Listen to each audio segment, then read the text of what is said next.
All right, welcome everybody. I'm Steve Adler, and this is Marty Barron, our guest today.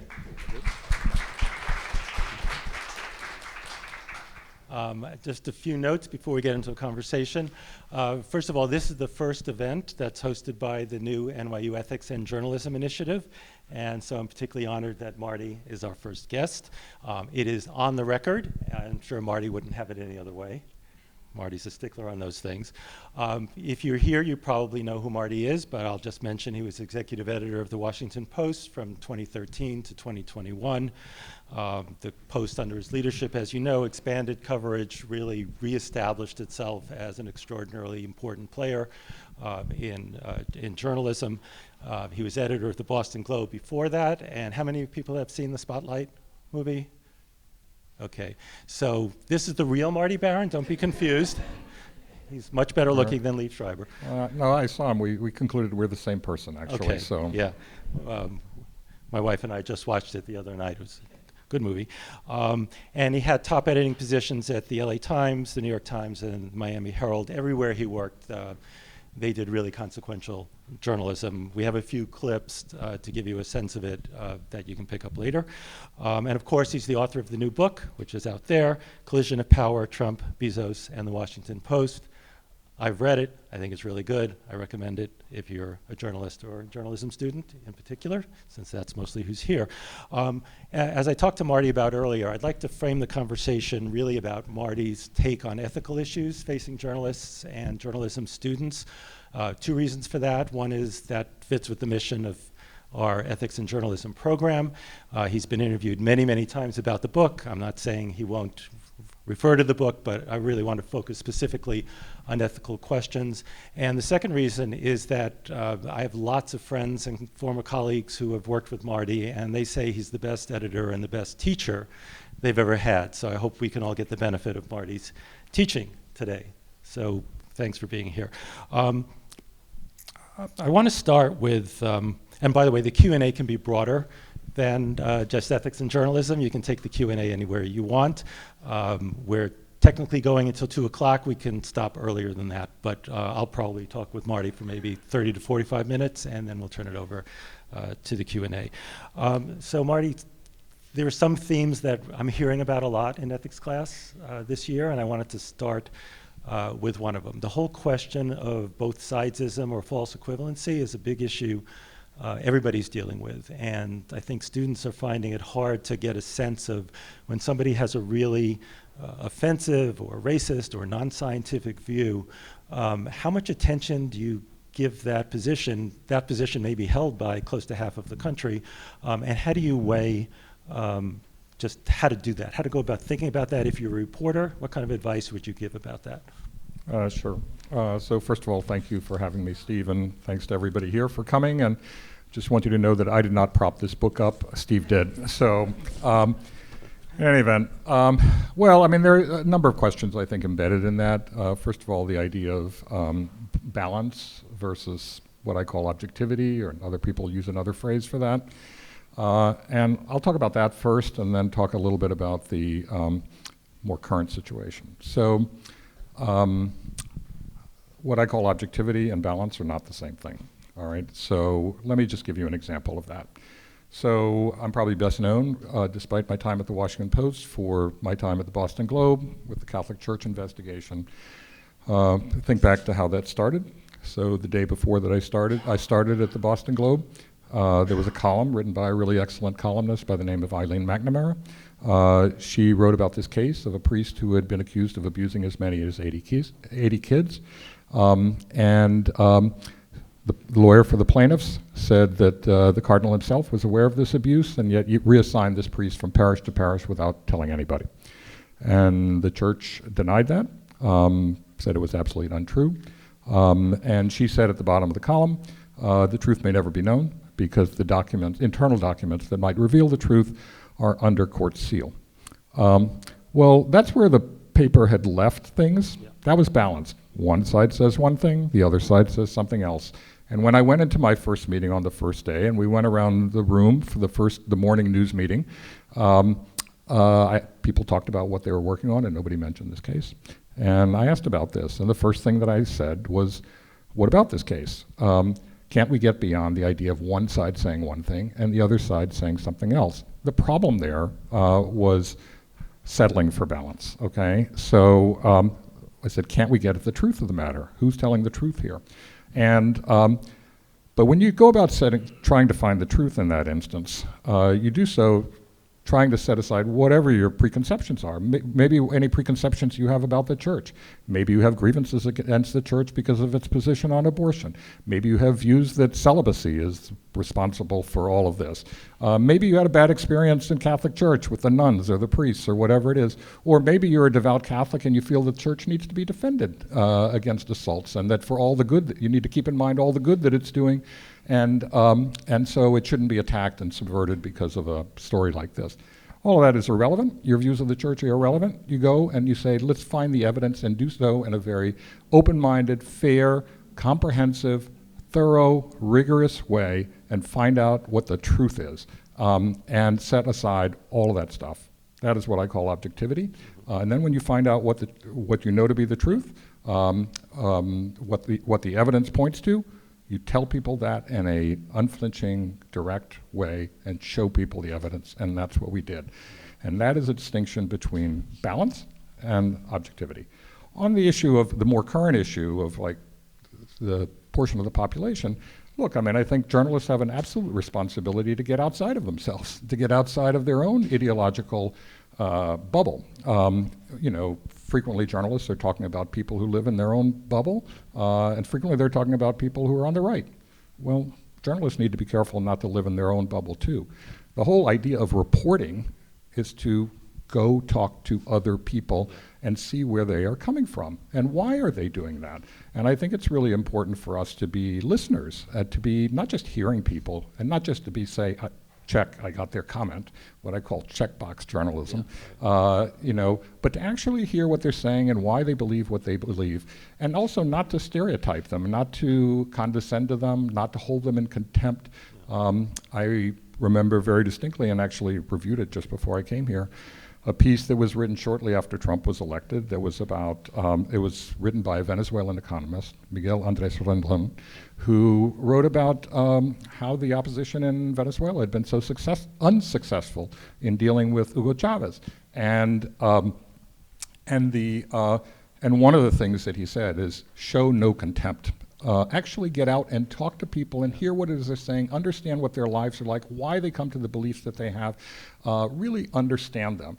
And so I think it's important that we talk to people who may have positions different from ours and to really hear what they're saying. So I just read yesterday there was a new poll that showed a plurality of Americans don't believe that in evolution. And so, yes, a plurality, something like 43%. So you're covering teaching of evolution in schools. How much credence do you give to the view that evolution is unproved? In other words, it's a viewpoint that's scientifically not accurate, and yet it's a viewpoint a lot of people have. Now, it's okay to say, we know a lot of people have it, but how much do you get into the specifics of the argument, or you just assume it away? No, I don't think you assume it away. I mean, I think we have to, look, we live in a post-Enlightenment period, okay? I mean, during the Enlightenment, we stepped away from, thankfully, from just, people's theologies and into what does science actually show. I think we have to remember how one establishes something as a fact and something as where the evidence points, and the overwhelming, almost 100% scientific consensus on this is that evolution is real, that's what happened. I think that's what we have to rely on. I think the same is true with regard to climate change and with regard to all sorts of other things. The efficacy of vaccines, for example, and safety of vaccines and things like that. So no, I don't think we should, just because a huge portion of the population doesn't believe in this, doesn't mean that you say, okay, well that has equal weight to things for which there's enormous evidence. I heard the novelist Margaret Atwood talk about how people have really now confused beliefs with facts. And we need to be careful not to confuse beliefs with facts as well. Yeah, great. One of the things you dealt with, now I'm going to mention your book, in your book was the the question of how Clinton's use of a personal email server should be viewed as against Russian interference in the U.S. election during the campaign, and how you weigh those. So clearly the Clinton email server was getting a massive amount of attention, and you reflect on, how do you think about how much credibility, how much space, how much effort you give to each of those? Can you talk a bit about that? Yeah, well, we were the first to disclose, at the Post, we were the first to disclose that the Democratic National Committee computers were hacked.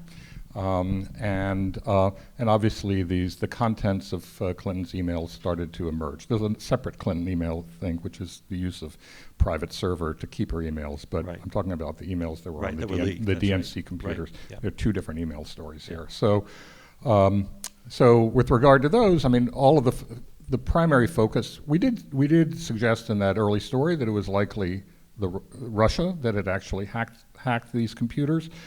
But the intelligence community wasn't saying anything. They didn't arrive at any conclusion, and it was many months before they actually concluded that Russia was behind the hack, and that it did so, that it hacked with the purpose of assisting the Trump campaign.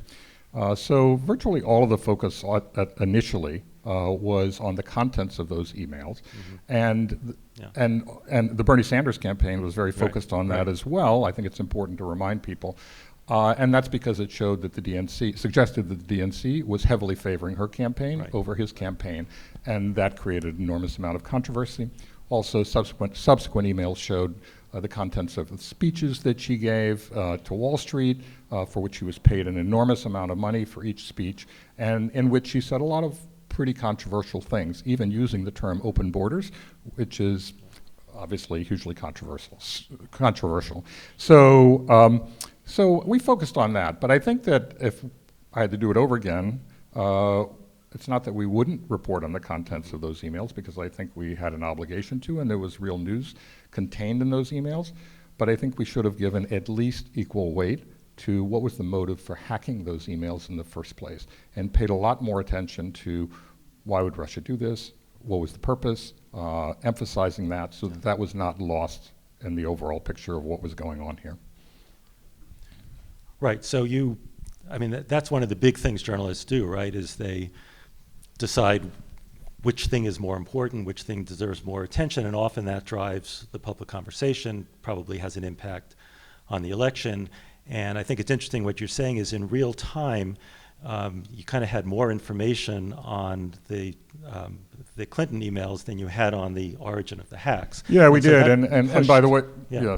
and by the way, the Bernie Sanders campaign wasn't making an issue of the fact that Russia hacked these things. Yeah. They were making an issue of what the contents of the emails were, and you were right. We were right at the end of the campaign, right before the Democratic National Convention, and that's what people were very much focused on: is who should the nominee be, and to what extent had the Democratic National Committee stacked the deck against Bernie Sanders. Yeah. Let me switch to a topic that's come up a lot in class, and those students who are in my class know they were sent out to the street to do a story about public attitudes towards the Israel-Hamas war. People didn't want to give their names. Almost nobody wanted to give their names, and our students were struggling with, what do you do? People don't want to give their names. Do you let them? And the other side of it is they realized if they talked to people and they didn't identify as a reporter, they got the opinions they were looking for. So if they didn't identify, they got the opinions from people they were looking for. People were prepared to have a conversation with them if they didn't know they were reporters. So students were asking me, do we really have to identify ourselves as reporters in a very contentious situation and possibly a situation that might be dangerous? And then the other question that I'd say comes after that is, can you fill the entire story with anonymous sourcing, or how do you think about that question? Well, first of all, anybody who's asking somebody questions should identify why they're doing so and who they are, and what their affiliation is. I don't think that people should be, I think we don't want to engage in deceit, that we're using this for some purpose other than the one we're doing it, or that we should in fact hide what it is we're doing. That's just not honest, forthright, and not trustworthy. That's not a trustworthy practice. So it may make your job more difficult. I mean, these days there are many reporters for mainstream news organizations who go into the middle of the country, they go into Trump country, and people don't want to talk to them because they work for the New York Times or the Washington Post or CNN or something like that, and people don't want to talk to them. But you have to keep trying, and eventually you will find people who are willing to talk to you. It may not be the first 2 or 3 or 5, but eventually you will find people who are willing to talk to you. Whether they themselves are willing to use their name, you know, I mean, I think that it kind of depends on the circumstances of what you're trying to do. I mean, I think in terms of gauging the overall sentiment, there may be other identifying features that you can use. This is a person who works in this kind of profession, or this is a person of a certain age, or this is a person of a certain background, or whatever it might be. But there are times you're going to have a name, particularly if the person is accusing somebody else of wrongdoing, then you'd better make sure that you have the identity of that person. I think if you do interview enough people, there will be enough people who will allow you to use their name. But it is increasingly difficult, particularly on a subject that's as highly sensitive as the Middle East is right now. Yeah. So jumping more broadly to use of anonymous sources, you write in your book that it's sometimes necessary in national security matters and in matters of real public importance. But talk to us a bit about what impact that has on public trust in the media, whether it's overused, whether people should push harder to get people not to be anonymous. Just how did you think about that in the Washington Post newsroom? Yeah, I mean, the objective is to get people to use their names, and I do think that we should use anonymous sources as little as possible.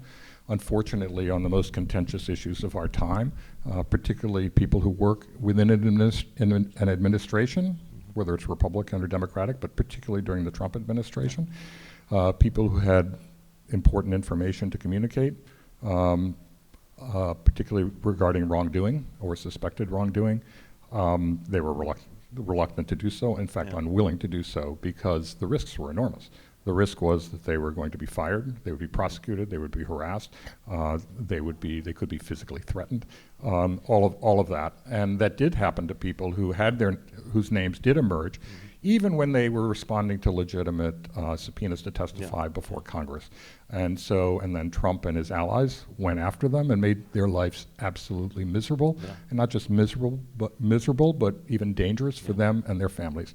So the conditions in Washington are such, and in many other circumstances are such, that there are times where you have to grant people anonymity. I don't think that we should do it willy-nilly. I don't think that we should volunteer that unless somebody asks for it. And so we should do it as little as possible, but there are going to be times where it's absolutely necessary, and it's unavoidable. Does it hurt our credibility? Yeah, it hurts our credibility. Trump would always say, well, the reason they don't mention their names is because they don't exist. And then he would say, and by the way, we're going to go do a leak investigation to find out who they are. Right. So on the one hand, he said they didn't exist, and on the other hand, he'd say we're going to do a leak investigation to find out who they are. Nothing could be more contradictory, right? Yeah. So, it's just, unfortunately, it's a feature of our time. It's always been a feature of Washington, but it's more so now, and it was even accentuated during the Trump administration when the risks for individuals were enormous in terms of their own physical safety and the safety of their families. Yeah, I mean, I guess the need to provide anonymity is working exactly opposite to the trend about trust in journalism, because people say one of the reasons they don't trust journalism is anonymous sourcing. It's one of the leading reasons people say they distrust journalists, and we're all trying to find ways to make journalism more trustworthy and make people understand what we're doing to be more transparent, and anonymous sourcing is really the opposite of transparency. I mean, are you concerned about that, or I'm concerned. I'm concerned about anything that might undermine public trust in the work that we do. But I'm not sure that we necessarily have to believe what people say is the reason for their lack of trust. I think, for example, people who would say that, maybe they would say that about mainstream news organizations like the New York Times and the Washington Post and CNN and other networks. But if the Fox News uses anonymous sources, they don't seem to have any problem with that because they're ideologically aligned with Fox News. And so the issue is not anonymous sources, it's what are the anonymous sources saying? And if what the anonymous sources are saying contradicts their pre-existing view of the world and what they think the facts are, then they don't trust it. So they may say anonymous sources is a problem. They may say that because Trump essentially suggested that was the reason. But the real underlying reason is because it contradicts what they believe to be true. And so just because somebody says something is the reason that they don't trust something, that doesn't necessarily make it the reason. Yeah. So there was a really interesting comment in your book where you said that single-digit percentage of your readers were conservative, somewhat or very conservative. Yet you also talk about how we shouldn't be writing into a bubble. We should be trying to reach out to more people. I mean, how do you do that if your readership largely agrees with you? And what kind of impact do you have as a journalist if you're really only preaching to the converted? And how do we get past that? Well, it's a huge challenge. I mean, I think we live in a highly polarized environment for media consumption. We live in a highly polarized environment politically, and that translates into a highly polarized environment for media consumption. So simply because the New York Times, the Washington Post, or other media are writing things that are not received favorably by the Trump administration, the former Trump administration, then a lot of his allies would say, I don't believe it, because Trump said you shouldn't believe it. And so they're going to reject what we write. That's how do you overcome that? So a lot of people would just not read the Washington Post or not read the New York Times because they don't want to see stories that contradict their pre-existing view of the world. And getting past that is really hard. I mean, there are a lot of ways to do that. First of all, I mean, I think we have to go back to what we were talking about before. I do think it's important for news organizations to get out in the country and show people. I mean, look, there are a lot of people who are in this country, tons of people in this country who are struggling in their lives. Their communities are failing. Industries have left. They are working at jobs that pay them substantially less than what they made before. There are no opportunities for their kids. They have real and understandable grievances, and so it's important for us to, when we're writing about what's happening in the world, that they see themselves reflected fairly and not contemptuously in our coverage, but with some empathy for what they're going through. We don't have to agree with their political views. It doesn't really matter whether we agree or disagree, but they have to see their lives portrayed in our news organizations, just like people in every community need to see themselves portrayed on our sites and in our newspapers. So that's number one. Number two is I think we have to be transparent, not just about who we are and how to reach us and all that sort of stuff and what our backgrounds are, but how we came to write this story in the first place. What is the evidence that we are relying upon? And we have the tools today to do that in a way that we didn't have pre-internet. So we now can show the original documents. If it's a court document, we can show that, we can annotate it, we can point people to the specific portion of that document that actually is where we got our information from. We can point to government data that we drew, that was the basis for our story. We can provide a video that actually shows what we're talking about. We can provide an audio.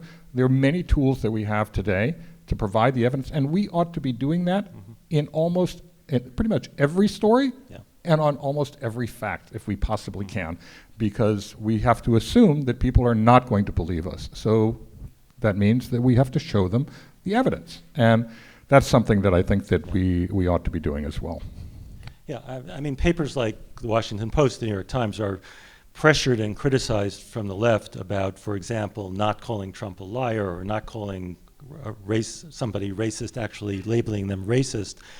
And yet when they do, are you sort of excluding anybody who might feel differently? And what's your view on how important the word choice is? I mean, I think it's not inconsequential, but it's not as important as some people suggest it is. I mean, I think we have to be we should be careful with our language. Once you use the most extreme word, you're never going to be able to take that back, by the way. So I think we should take some real care with the language that you use. So if we use the word lie, and the reason that many news organizations, including my own, were reluctant to use it and used it very slowly, is because we felt we needed to know that Trump really knew that what he was saying was false. Yeah, That's the right. definition of a lie. Right. If you're going to, you better understand what lie means, and it's not just that you made a mistake. It's not just that you were self-delusional. It's not just that you were bullshitting, to forgive the language. Yeah. I think we can use that here.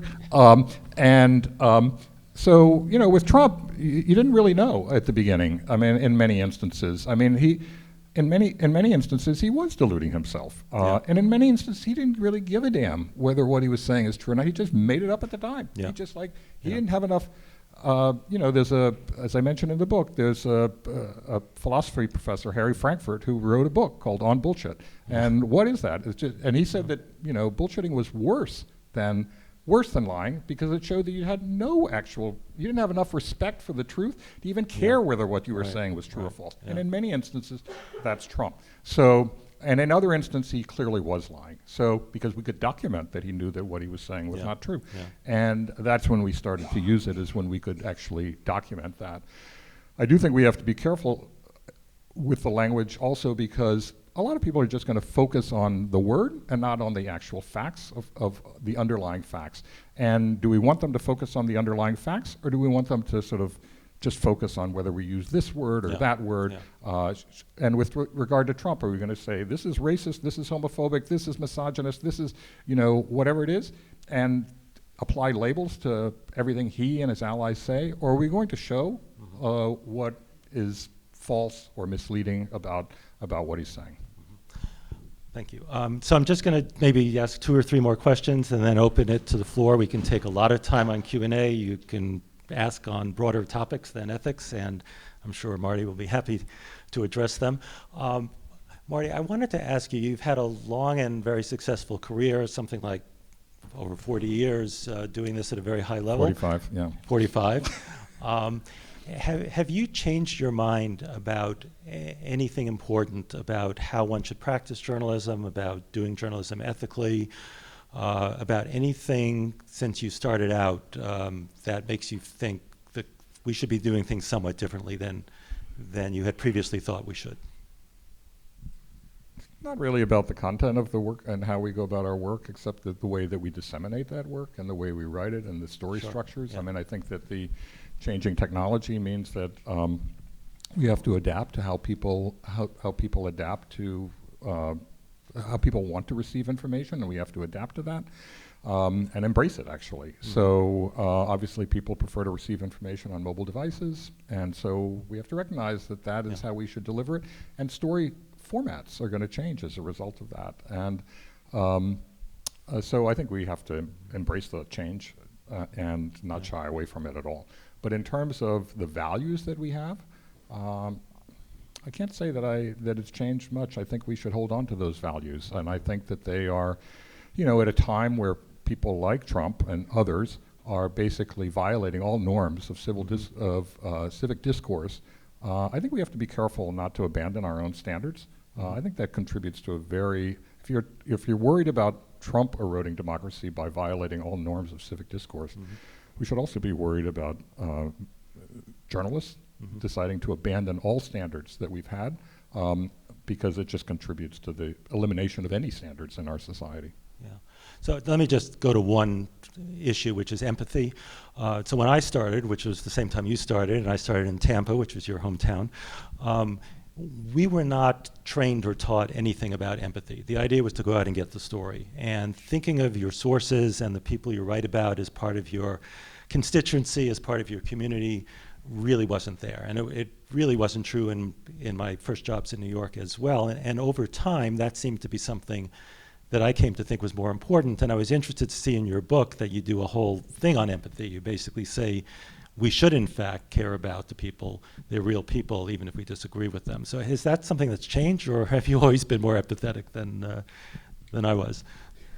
Well, not to put it so personally. But well, empathetic is not the usual adjective that's attached to my name, but I don't know. I mean, look. I mean, I think we always thought that, you know, part of our job as journalists was to serve our community.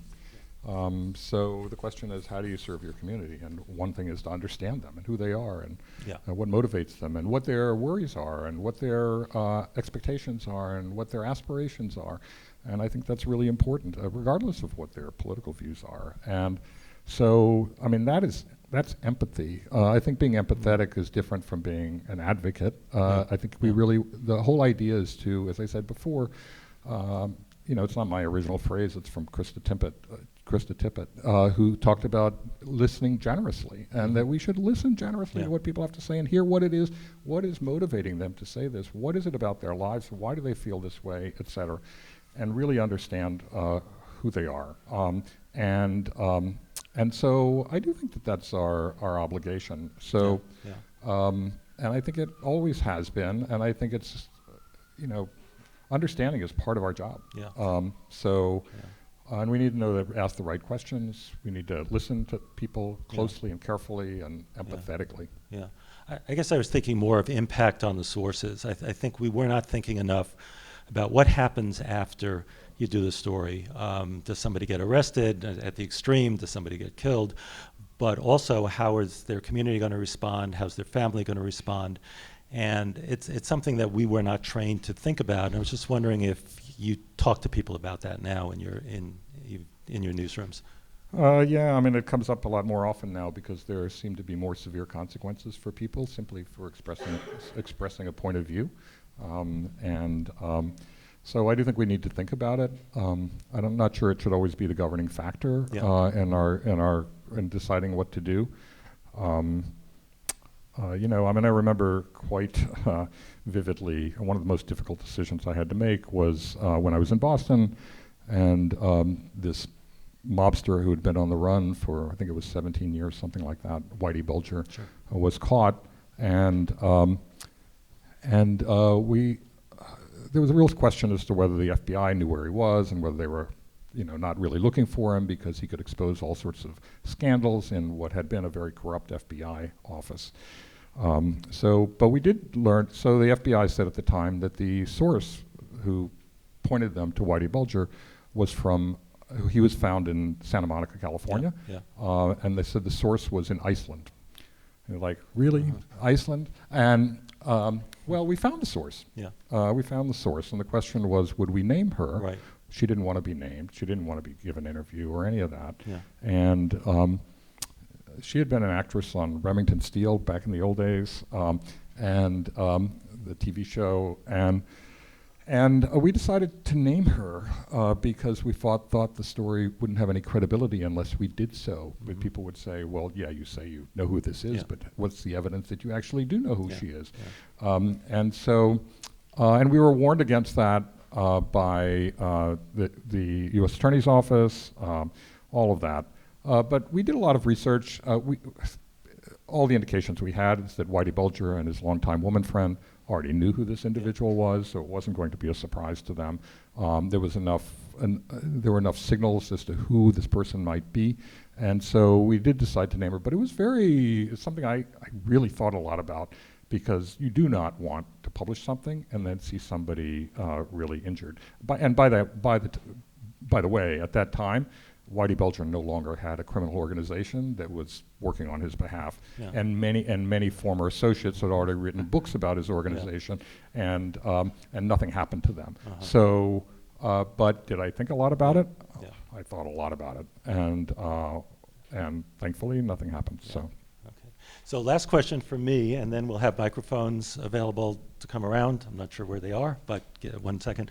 I just want, since we're in an educational environment, what's the single most important piece of advice you could give to somebody starting out in journalism right now? It can be anything.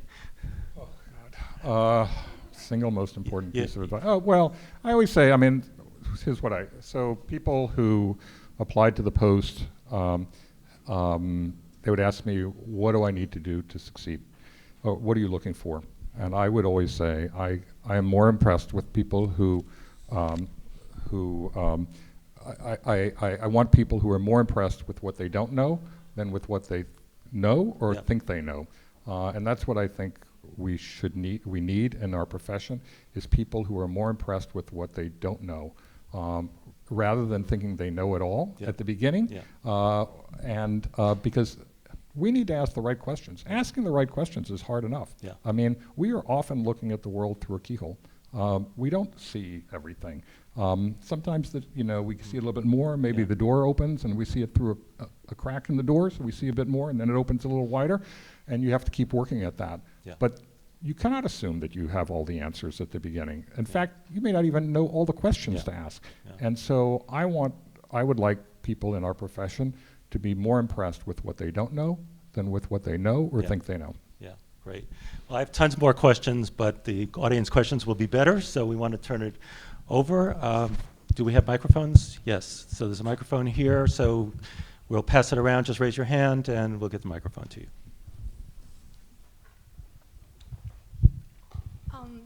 I just stand up. Thank you so much for sharing this information, and it's very helpful.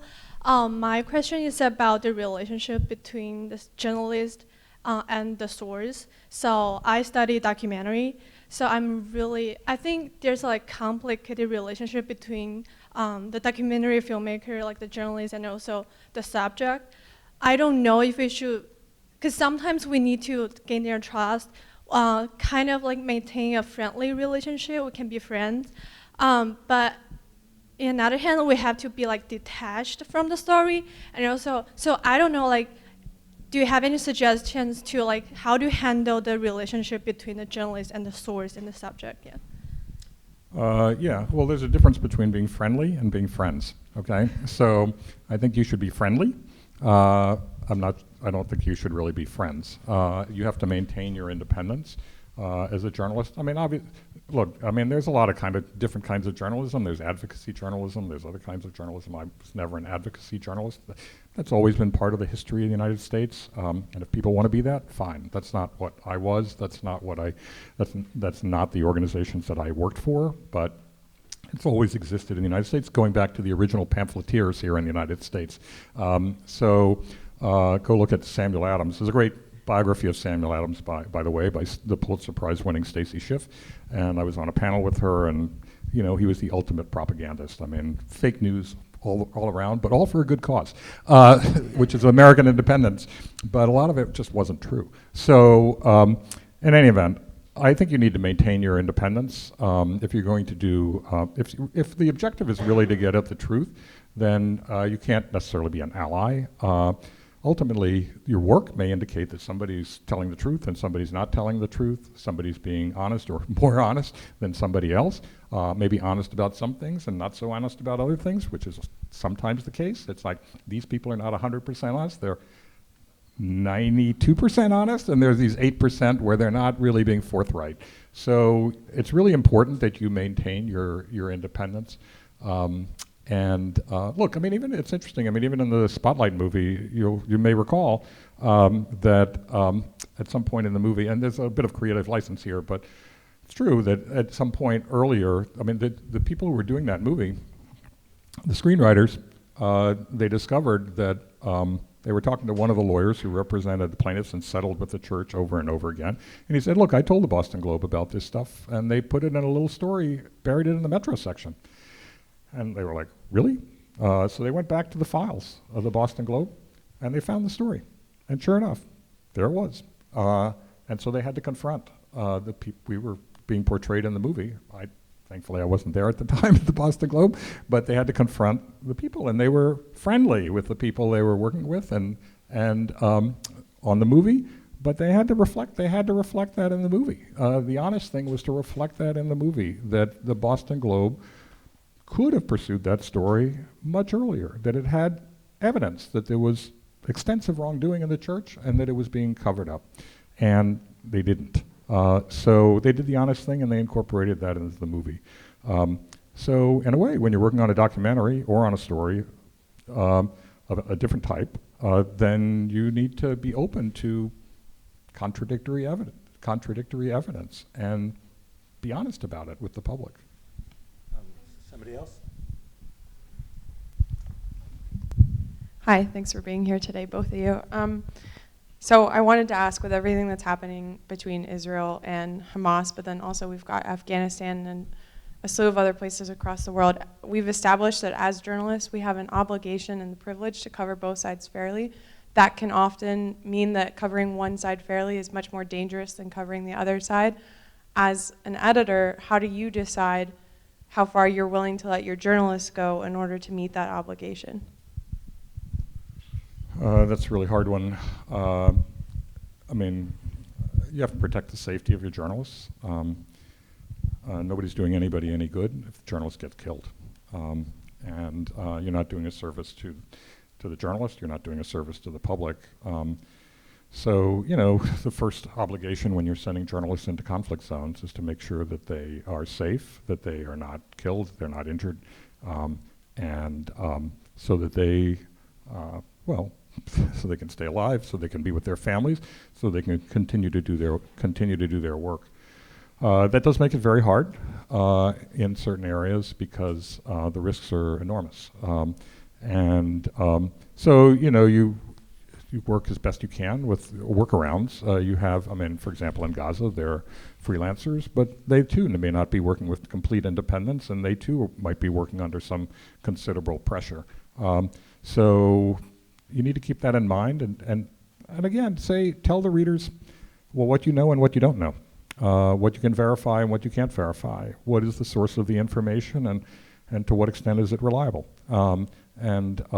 Has it been reliable in the past? Has it not been reliable in the past? Might there be different circumstances now?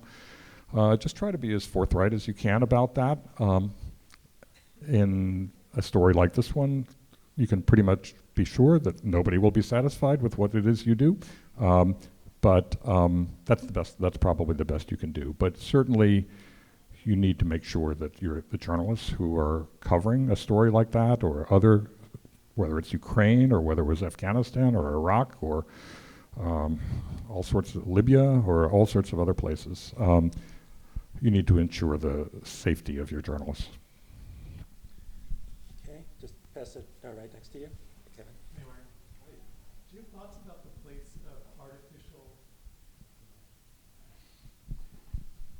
Do you have thoughts about the place of artificial intelligence tools in the practice of journalism?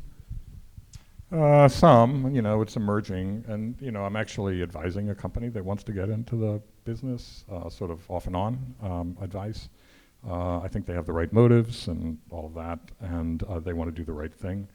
So I don't think it's appropriate to go out to use AI to just go out into the ether and collect information and come up with, you know, what are now called hallucinations, which I think are more appropriately called fabrications. I don't know why we needed a new word to describe what is absolutely false, but these are fabrications. So, I mean, I asked ChatGPT to write something about me. It had about 10 errors. I asked it to write something about my former publisher at the Miami Herald. It said that he had won the Pulitzer Prize and had worked at the New York Times, and I sent him a note saying, I'm sorry for the delay, but I congratulate you on this Pulitzer Prize that I was never aware of. And then it wrote about, I asked it to write something on my publisher at the LA Times, at the Washington Post, and said that he had been a reporter and risen up through the ranks to be a senior editor at the LA Times, which was never, of course, not true. So I think when you're going out into the ether, even though it may get better over time, and everybody says it will, but I think that's really dangerous, and you shouldn't do that. On the other hand, I think that it can actually work for time management of a lot of the things that we have to do today. So if you're working with information that's already verified, that's within your possession, that is your own content, that is your own journalism, that there are a lot of things that journalists are asked to do today. I mean, that are enormous responsibilities. You know, they have to come up with all the metadata from a story. They have to write their headline. They have to write updated headlines. They have to update the story. They have to write a headline that is good for social. They have to write a headline that's good for search. They have to, you know, they have to select a photo, you know, out of the database, things like that. It's a lot that AI can do that can help you with time management, and that I think is only going to help journalists and not hurt journalists, and that's where I think it can be a significant advantage. Generative AI married my wife off to Tony Lucas.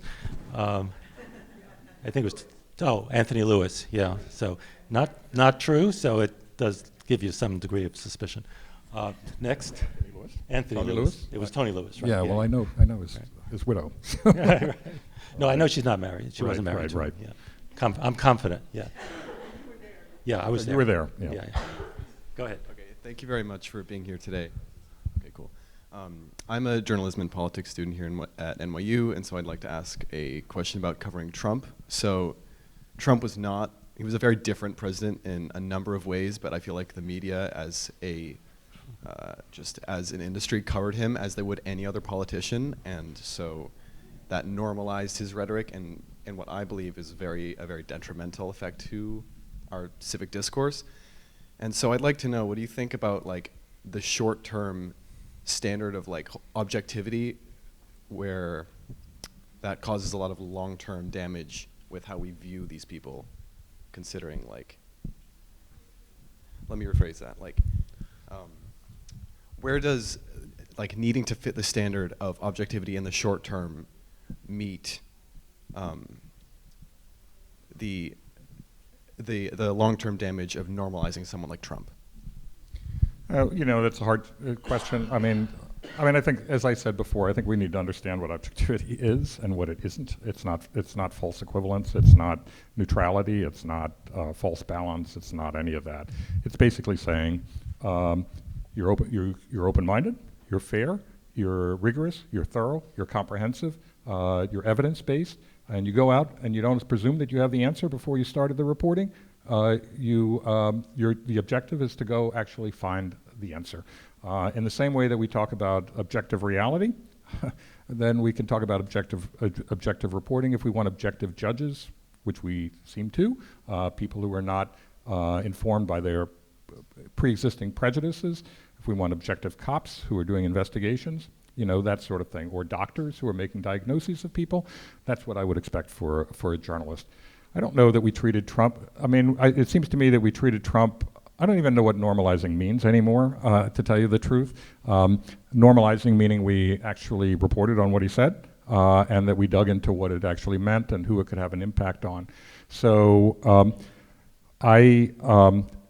you get criticized, it's interesting, you get criticized from both sides. One is, if you talk to Trump, then if you report on what Trump said, then you've normalized him. If you don't report on what he said, people say, how could you have not reported what he said? It was outrageous. It's, the fact that you ignored it is an outrage. Mm-hmm. And so either side, it's like, well, you reported on it, therefore you normalized him. You didn't report it, therefore you've kept this information from the public, and you should have emphasized that. So I think that, a lot of the reporting on Trump actually held him incredibly accountable, and objective journalism held him accountable. I know the reporting that we did at the Washington Post, where it was on the Russia investigation, for which we won a Pulitzer, along with the New York Times, where there was the Access Hollywood tape during his campaign, which practically torpedoed his campaign. If James Comey, the FBI director, hadn't come out with a renewed investigation of her emails, she probably would have won. All of that was objective reporting based on evidence, verified, done with an open mind, without an animus, but just holding a politician accountable as we are supposed to do. What is it that we're supposed to do? I go back to the First Amendment and why we have one, and you have experts here. But, James Madison, as being the principal author of the First Amendment, talked about freely examining public characters and measures. So free, I believe in that. Examining, meaning that what we're doing is not stenography, it's actually examining, really holding people accountable. Public characters, meaning the government officials, the politicians, the people who influence them, and other powerful individuals and institutions in our society, and the measures being the policies. And that is the mission of journalism. That is what we tried to practice at every newspaper that I've been at. And that's how we treated Trump, and how we should, in my view, treat any president or anybody who exerts power over American society. And as you said in your book, and as you said to your staff, we're at work, not at war. Well, that is the work. Right. When I talk about that, it's like, it's not a war, that's the work. That's the work we were given under the First Amendment of the Constitution, and that's what we're doing, is we're freely examining public characters and measures. That's what we did every day at the Washington Post, and I think we did hold them accountable. And I think what people forget is, by the way, and it's not our job to decide how the American public votes, but as it turned out, the GOP lost the midterm, they lost the House in the midterms. Trump lost the presidency, and then the Republicans lost the Senate in a special election after Trump was voted out of office. And people are saying, well, it has no impact. No, people voted based on what they knew about him as a politician and as a person. And they decided they didn't want him in the White House anymore. And they also decided they didn't, at that moment, they didn't want the Republicans running the House. They now do. But they didn't want the Republicans running the Senate either. So they made that decision based on what they knew about Trump. And what they knew about Trump largely came from institutions like ours. Other questions? Microphone, who's got the mic? There's a bunch of questions over here. Right in the back, Jim. Yeah, hi Marty, good to see you. You're on, yep. You've been around from the end of hot metal to That's not ChatGPT, fair. That's right? not fair. So I'd like your take and maybe some advice for the students on your take of, has social media corroded ethics in journalism and standards in journalism? You know, is it a good reporting tool, a bad reporting tool? But just your take on, that was a really big one during your time, and what should students think about how they use it, how they consume it? That's the question. Well, I think it's facilitated the erosion of standards in journalism. I mean, it can be a reporting tool. I think that's the best use of it, is that one of the great things about social media is that people have access to a form of media that they didn't have before. That's all sorts of people, including leading experts in fields whom we didn't even talk to before, who know a lot. I mean, you can find some fantastic experts about the war in Ukraine who have their own, Twitter accounts, and they're informing people about what's going on, and their own analysis based on deep experience. And I think that's a really good thing, and it can be a reporting tool supplemented by actual reporting rather than just reading their Twitter accounts. So where I think it's gone wrong is where many journalists have gone wrong is basically using social media to express their own personal opinions, their own personal feelings, all of that. I'm not, when we hired people at the Post, we hired them to be reporters. If they had, obviously you want a diverse staff. You want people sharing their views internally as to the kinds of stories that we should pursue. There are many stories that people would be aware of that I wouldn't be aware of based on my own life and my own experience. And you want people bringing that to us and discussing that. And if they have problems with their fellow reporters' work and they feel that something was missing or something wasn't right, I think the proper workplace behavior is to go talk to them about that and have that discussion internally.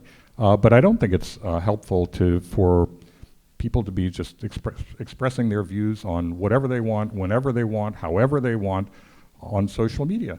I mean, I think it means something when it says the Washington Post on the front of the building. That means it stands for something. These are well-established institutional standards. They're what created the reputation for the Washington Post. And so how do we implement those standards? We implement those standards by having editors. Those editors work with reporters. The reporters are selected based on their experience and their expertise and their judgment. And we work collectively to perform journalism in a way that is in line with established standards of the institution that built its reputation. What happens to those standards when anybody on staff, and at the Post we had 1,000 people by the time I left in our newsroom, that anybody on staff can decide to say whatever they want, whenever they want, however they want, and then those standards are undermined. They're obliterated, as a matter of fact, and I think that's a real problem because it basically destroys the very reputation of the institution. Okay, more questions? Hi, I'm Nancy Smith. I'm a journalist employed at Hey, Leila. I have a question about business model and ethics. I think your microphone's not working. Sorry, can you hear me now? I have a question about the business models and ethics. Billionaires seem to be the best business model the industry has come up with. When Bezos bought the Post, you were sort of welcoming of the technical investment there's been layoffs announced recently. Like, how has your thinking changed over the years? Is there any difference in your thinking now about having a billionaire owner of a newspaper and what that means ethically? Has my thinking changed about the business model? And about billionaire ownership, like Bezos's ownership. Oh, yeah. Where did you end up on that? Sure, I know. I mean, I've never said having a billionaire is the best business model. It was pretty good for us. And I think it's, there aren't that many other instances of it. There are a couple. The Boston Globe's owned by a billionaire, and the LA Times is owned by a billionaire, but there aren't that many examples. And by the way, it's not a business model, it's just an owner. So the business model is how do we become self-sustaining? And so what he was able to do was actually work with us on ideas for doing that. He changed our strategy dramatically to become a national and even international news organization. And he invested for the long run to make that happen. Things change. I mean, he bought it 10 years ago. It's been 10 years, all right? So now we're in a completely different set of circumstances. We're in a post-Trump era. Obviously, covering politics, covering Trump, holding Trump accountable was a big reason. People read the Post, subscribed to the Post, all of that. And the Post did not do an adequate job of preparing for a post-Trump era. And unfortunately, and so now they're suffering the consequences of that and having, in a way, overhired. They overhired, and the digital advertising market really collapsed, and subscriptions fell off because Trump wasn't around, and people maybe started taking the press for granted again, et cetera. Politics was not as interesting as it had been, things like that. So, the business model, the business model is going to be different at every news organization, and the Post will have to reinvent itself again. But I think we have to be really careful not to project out in the future based on 1 year's performance. So it wasn't that long ago that people were talking about the New York Times going bankrupt, by the way. He had to seek the New York Times had to seek a lifeline from Carlos Slim, a multi-billionaire in Mexico. And people said BuzzFeed News was going to overtake the New York Times and that Huffington Post was going to overtake the New York Times. And now BuzzFeed News doesn't even exist anymore. And Huffington Post is a shadow of what it used to be.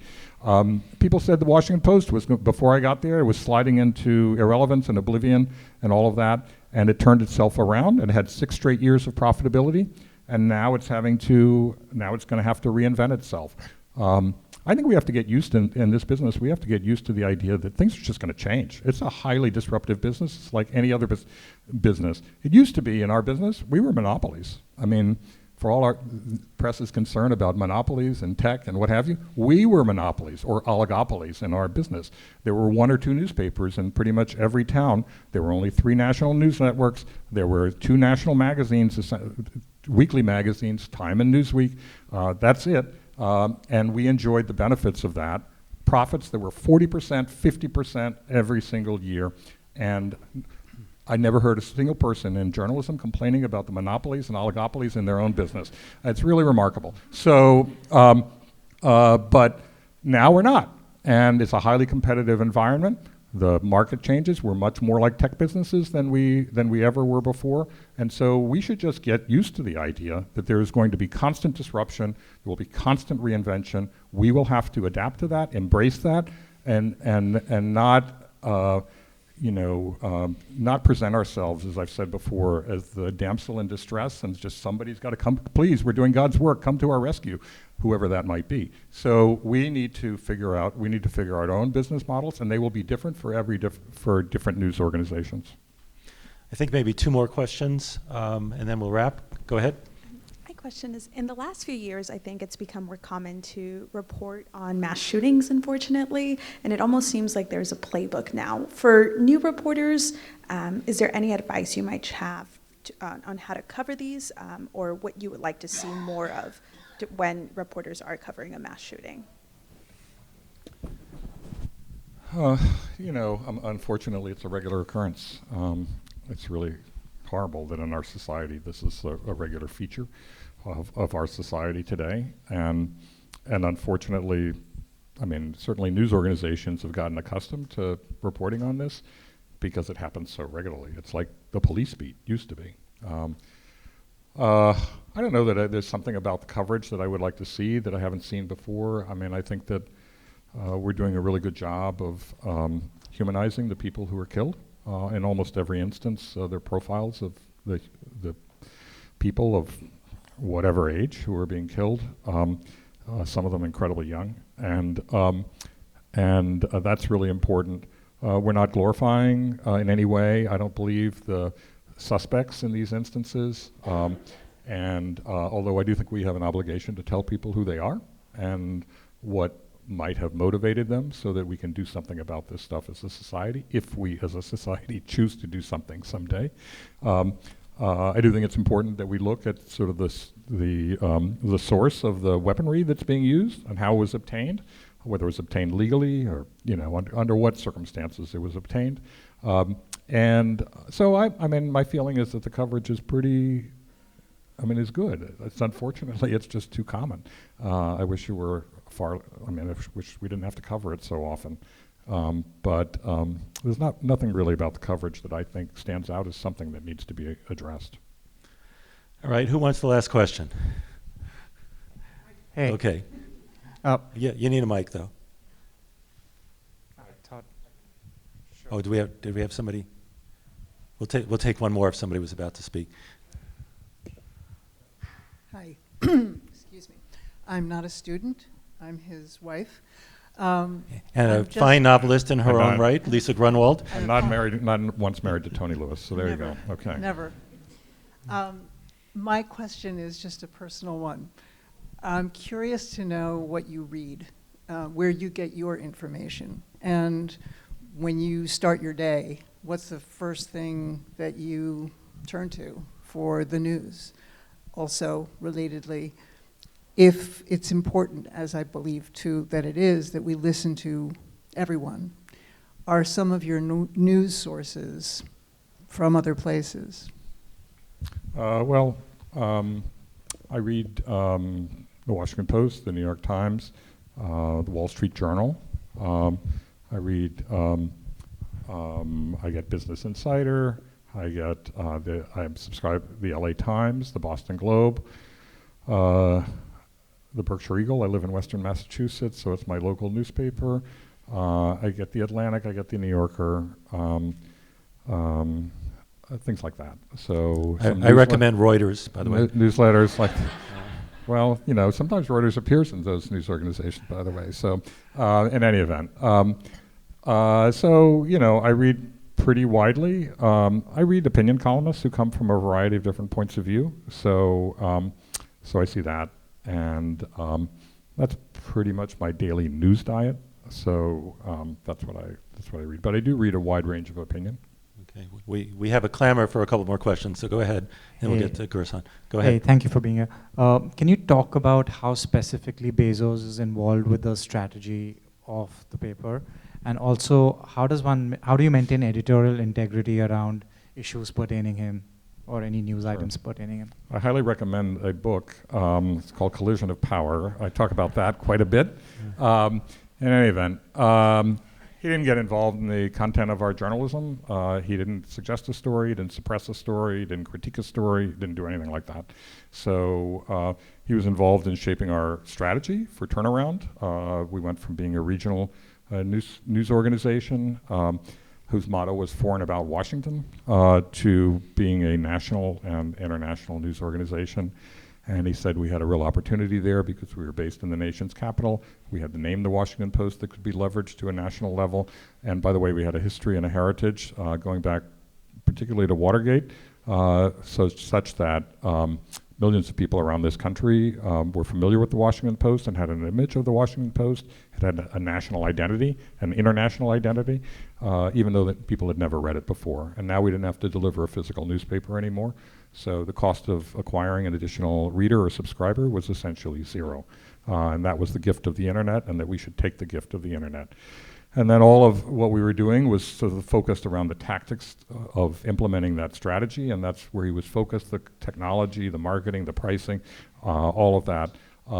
He funded if we talked about new editorial initiatives we wanted, areas of coverage, things like that, new types of initiatives, we obviously, that had to go through the budget process, and he would approve those. But he never got involved in saying, you should do a story on this, or don't run a story on that, including the things about his own company and about himself. At his very first town hall meeting, he said, when asked about it, he said, you can cover me and you can cover Amazon any way you'd like.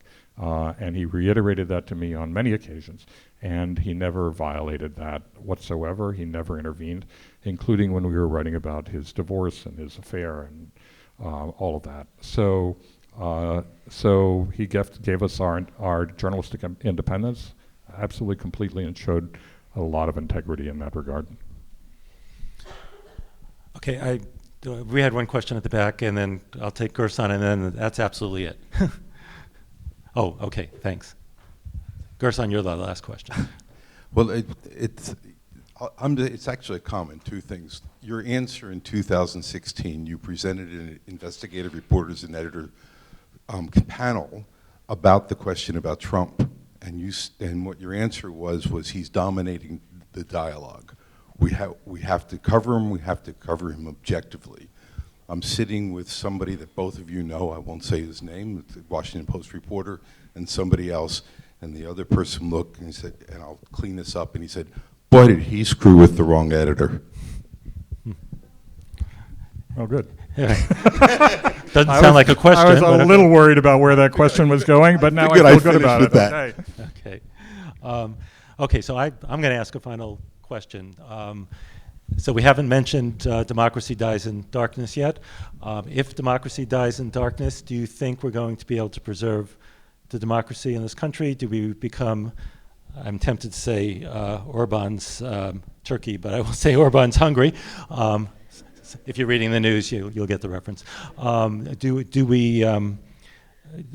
you think, I mean, I know you have issues with predicting the future, but based on everything you know, do you think democracy has a strong chance of surviving in this country? Well, as many people have pointed out, democracy dies in the light, too. And I think what we're seeing today is we're seeing a lot of threats to democracy that are very much in the light. So if I think that democracy does have a future in this country, it depends on the American public to make sure that it does. We in the press don't decide we don't determine elections. So our obligation is to give the public the information it needs and deserves to govern itself. How people choose to be governed is up to them. So I think our obligation is to provide that information to people and to do it in an energetic and forthright, fair, but unflinching way. Obviously, we live in a very divided country. The polls are pretty much evenly divided. Yeah. We shall see. It's pretty clear that a lot of what Trump is saying is authoritarian in nature. He has authoritarian desires. I mean, there's just no question about it. He's the only person I've seen who's talked about actually suspending the Constitution of the United States. He's said that openly. Yeah. He's talked about using the military to suppress totally legitimate protests in this country. He's talked about bringing treason charges against who was then the outgoing chairman of the Joint Chiefs of Staff, right, and possibly and maybe likely executing him. He's talked about bringing treason charges against NBC simply because it provides coverage that isn't in his favor. That is authoritarian. By definition, that's authoritarian. It's not even an opinion. It's just that's the definition of authoritarianism. And so I think that we have to be attuned to that. Ultimately, the American public has to decide what direction this country goes. But I think it's really important for us in the press to make clear certainly what a second Biden administration would look like, but assuming he'll be the candidate, which I assume he will, and or what another Trump administration would look like, assuming he'll be the candidate, which I assume at the moment that he will be. So I think we need to lay that out. Trump is being increasingly clear about what he would do starting the very day that he takes office. We would see the Justice Department possibly defunded. We would see the FBI defunded, which is part of the Justice Department, but there will be more attacks on the press for sure.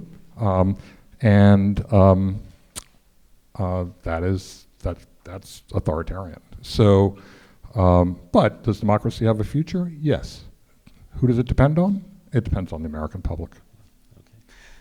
So before I thank Marty, I want to thank all of you for being here, and I want to thank our generous funders for the Ethics in Journalism Initiative. That's the Arthur L. Carter Journalism Institute, where you all are right now, OpenAI, and Craig Newmark Philanthropies. Thank you, Marty. This was fascinating, and